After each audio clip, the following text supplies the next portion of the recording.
Salut, c'est Sekou, comment vous allez? Bienvenue dans Sport Actu, émission qui parle d'actualité sportive, notamment de foot et de basket. Aujourd'hui, je comptais revenir sur le Classico qui s'est passé la nuit dernière.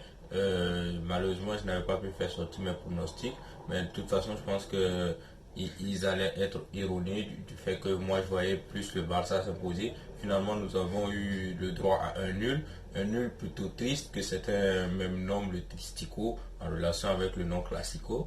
Mais nous allons essayer d'analyser tout ça dans la vidéo qui va suivre.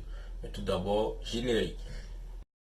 I never made it, but I know what it takes. I'm motivated by a mix of emotion. Got my statement, and I'm reading it slow so I can understand it fully. Appreciate my standing, go out of this world and right on time. Le Real Barça qui s'est fini sur un nul.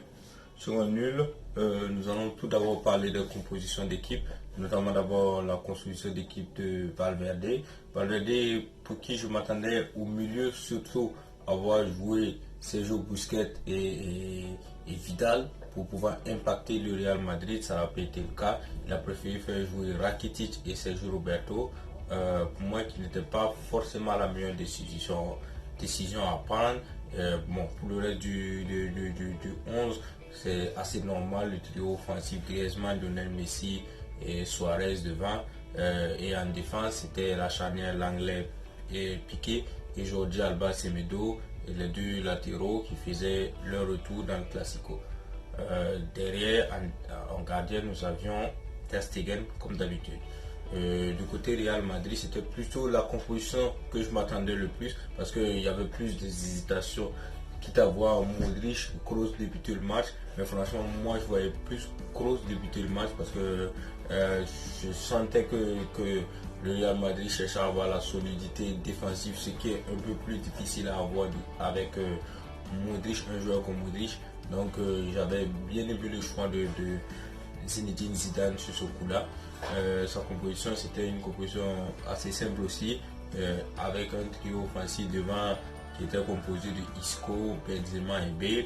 Au milieu, on avait Valverde, Casemiro et Kroos. Et en défense, nous avions la charnière Varane, Ramos, suivi dans les deux ailes du jeune Ferland Mendy, que j'adore, vu que je suis, comme je l'ai dit dans la précédente vidéo, un supporter de l'OL. Et de l'autre côté, nous avions Carvajal qui a été auteur d'un très beau match, j'ai bien aimé sa prestation. Et dans les cages, nous avions Thibaut Courtois. Bon, pour revenir au match, le Barça avait comme absent Arthur. Moi, ce qui m'a un peu touché, c'est qu'il n'a pas fait jouer Busquets. Je pense que Busquets aurait vraiment pu impacter ce match. Nous avons vu tout au long du match, je n'ai même pas juste parlé de la première mi-temps, le Barça se fait dominer au pressing. Tu sentais qu'il y avait un gros manque au milieu de terrain, je ne comprends pas. J'ai appris que Sergio Roberto, je ne sais pas, j'ai appris que Sergio Busquets était blessé avant le début du match, où il ne se sentait pas très bien. Je ne sais pas si c'est la vraie raison. Je pense plus que c'était un choix tactique de la part de Valverde, un choix tactique qui n'est pas du tout payant. C'est peut-être un peu trop pris au jeu, surtout après sa victoire avec l'Inter, et ça nous montre encore une fois que c'est pas un si grand stratège que ça. Il a plutôt refroidi le Barça, les supporters du Barça, surtout après sa prestation à l'Inter de Milan.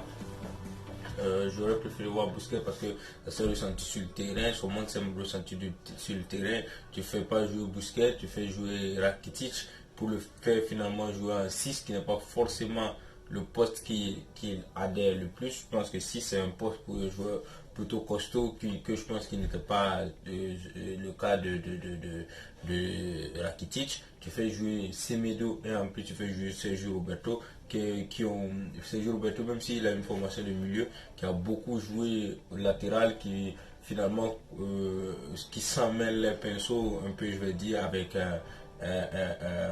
Sergio Roberto, avec Semedo qui s'en mêle est-ce qu'il s'emmène un peu les pinceaux avec Semedo. J'aurais préféré voir Vidal ou Busquets, comme je l'avais dit, même si Arthur était blessé, c'est vrai.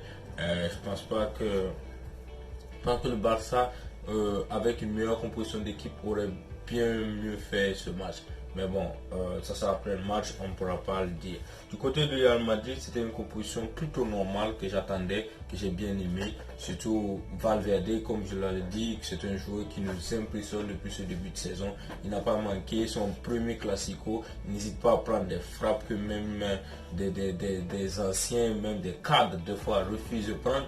Il n'a pas hésité à prendre ses responsabilités. C'est un joueur que j'adore. Je ne suis pas forcément fan du Real Madrid, mais c'est un joueur que j'adore. J'aime voir le beau football.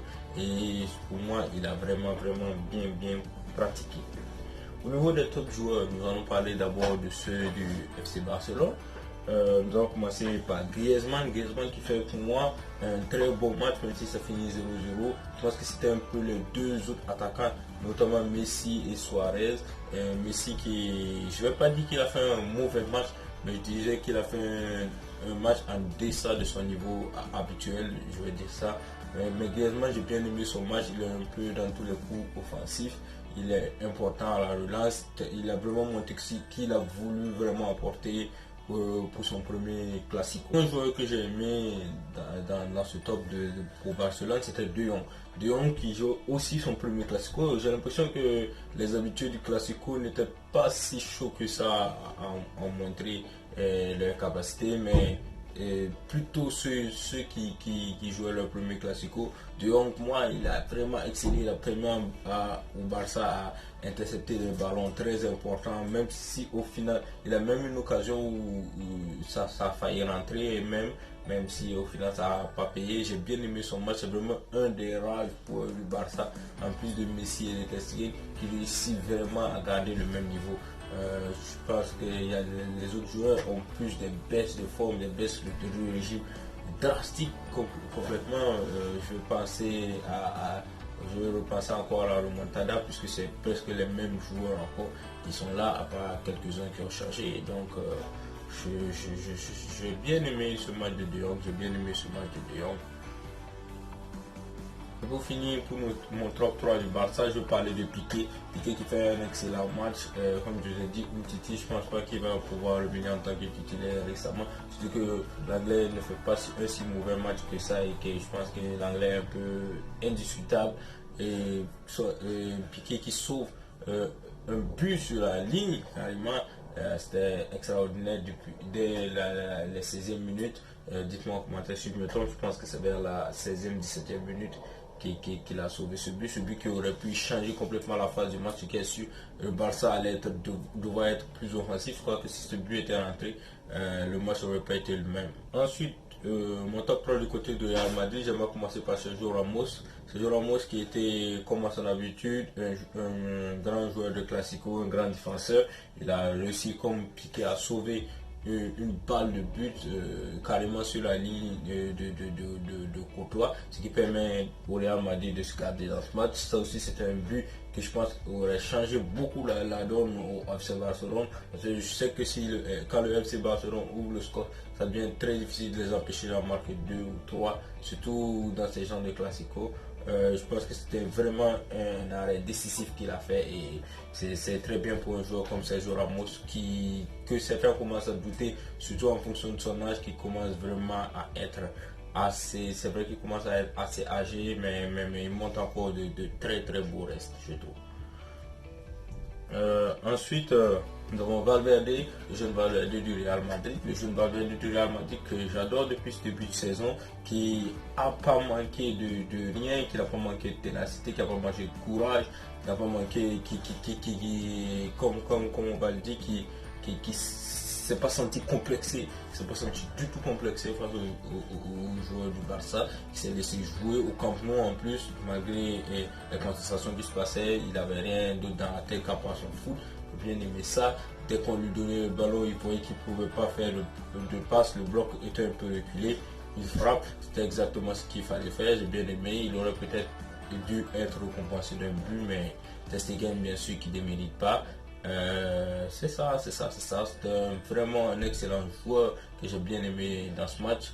Je ne me rappelle pas exactement. Dites-moi en commentaire qui a fini homme du match. Je pense qu'il mériterait bien cet homme du match, Valverde. Ensuite, pour les top joueurs du Real Madrid, j'allais citer en troisième position Bale. Bale que j'ai bien aimé. Bale qui, malgré qu'il se fait critiquer, montre qu'il donnera tout sur le terrain. Moi, franchement, je me dis qu'un joueur, c'est comme quand Marcelo se fait huer par les supporters lyonnais. Pour moi, même un joueur de quartier que je suis, quand je monte sur le terrain, je ne joue pas pour de l'argent, mais j'ai toujours envie de m'améliorer, de faire quelque chose de beau. Et je pense pas que Marcelo, je pense pas que les joueurs disent t'es nul. Je pense pas que ce soit vraiment de sa faute, il travaille sûrement une mauvaise période. Aucun joueur n'a envie d'être vraiment mauvais, même si, quand tu joues pour rien, pensez vous-même, quand vous jouez au quartier et tout, aucune personne n'a envie d'être weak, tout le monde a envie d'être excellent et quand ça arrive, il faut pas forcément insulter, il a une famille derrière et tout, c'est pas très intéressant. Penser aux familles des gens qui sont dans l'ombre de tout ça en fait. Eux ils en souffrent, pas forcément le joueur mais la famille, et c'est sûr qu'ils en souffrent. Personne ne voudrait voir son frère, son père ou je ne sais pas qui de sa famille se fait insulter alors qu'il donne tout, il mouille le maillot tous les jours et qu'il vous dit qu'il part à l'entraînement tous les jours. Ça c'est sûr que ça vous fera un peu de peine.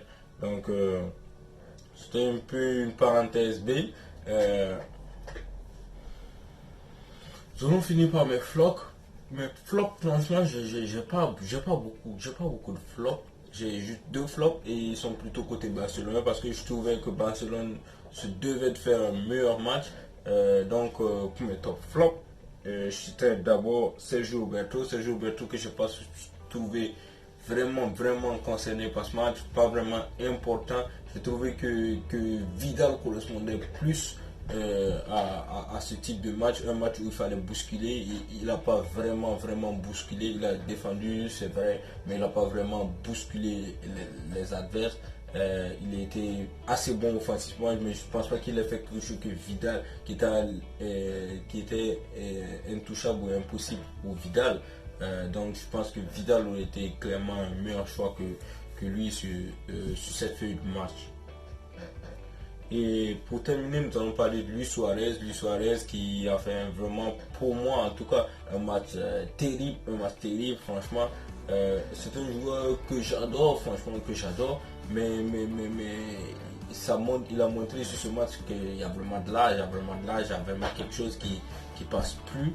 C'est vrai que quand il réussit à marquer, il réussit à camoufler tout ça, mais on a besoin de joueurs qui soient plus important, qui même quand il ne marque pas, qui réussit à faire quelque chose, mais Luis Suarez est devenu un joueur qui quand il ne réussit pas à marquer, ça devient catastrophique, il devient carrément un poison pour l'offensif, vu qu'il ne réussit pas à combiner avec des joueurs comme Griezmann. C'est vrai qu'il arrive bien à combiner avec Messi, même si Messi c'est un peu plus simple que certains autres joueurs, mais quand même, je trouve que Luis Suarez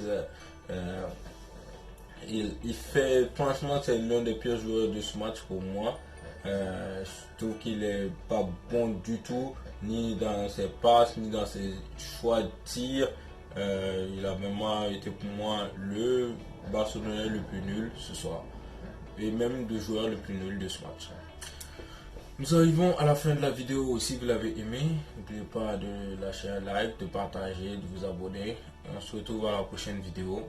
Ciao.